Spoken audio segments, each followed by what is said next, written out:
Hi friends, இது Friday அன்றைக்கி எடுத்த வீடியோ. அன்றைக்கி காலையில் பிரேக்ஃபாஸ்க்கு நைட் செஞ்சு சப்பாத்தி கொஞ்சம் மீதம் இருந்தது. அதிலே கொத்து சப்பாத்தியாக ரெடி பண்ணி சாப்பிட்டாச்சு. லஞ்சுக்குமே சிம்பிளாக தயிர் சாதம் தான் பிளான் பண்ணியிருந்தேன். சாப்பாடு குக்கரில் வேக வச்சுட்டு தயிர் நல்லா சூடான பால் சேர்த்து நல்லா இந்த மாதிரி மஸ்டம்னா க்ரீமியாக தயிர் சாதம் கிடைக்கும். தாளிப்புக்கு வெங்காயம், துருவன கேரட், மஞ்சள் தூள், பெருங்காயம் எல்லாம் சேர்த்து தாளிக்கும் போது டேஸ்ட்டுமே வந்து சூப்பராக இருக்கும். இதுக்கு எப்பயும் போல செய்கிற மாதிரி உருளைக்கிழங்கு வறுவல் செய்யாமல் இன்றைக்கி மீல் மேக்கரில் தான் வறுவல் ரெடி பண்ணியிருந்தேன். மீல் மேக்கர் நல்லா சுடுதண்ணியில் போட்டு வச்சுட்டு இந்த மாதிரி ரெண்டாக கட் பண்ணி எடுத்து வச்சுக்கணும். கடாயில் எண்ணெய் சேர்த்துட்டு ஒரு கொத்து கருவேப்பிலை, நல்லா தாராளமாக சின்ன வெங்காயம், 4-5 வரமிளகாயும் சேர்த்து இதை நல்லா வந்து வதக்கி விட்டுடலாம்.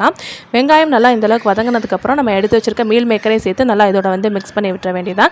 கடாய் கொஞ்சம் குட்டியாக இருந்தனால இப்போ பெரிய கடாய்க்கு வந்து மாற்றிட்டேன். இதுக்கு வந்து 1 ஸ்பூன் அளவுக்கு வந்து சில்லி பவுடர், 1 ஸ்பூன் அளவுக்கு வந்து மஞ்சள் தூள் சேர்த்து நல்லா இதை வந்து மிக்ஸ் பண்ணி கொஞ்சம் நேரத்தில் மீல் மேக்கர் நல்லா சுருண்டு வதங்கி இந்த அளவுக்கு வந்து வரும். இதில் தான் நம்மளோட சோயா சங்க்ஸ் வறுவல் வந்து ரெடி. இது எல்லா 1 பாட் ரைஸ்க்கும் சரி சூப்பராக இருக்கும். வெரைட்டி ரைஸ் எல்லாத்துக்குமே வந்து சூப்பரான காம்பாக இருக்கும். கண்டிப்பாக ட்ரை பண்ணி பாருங்கள்.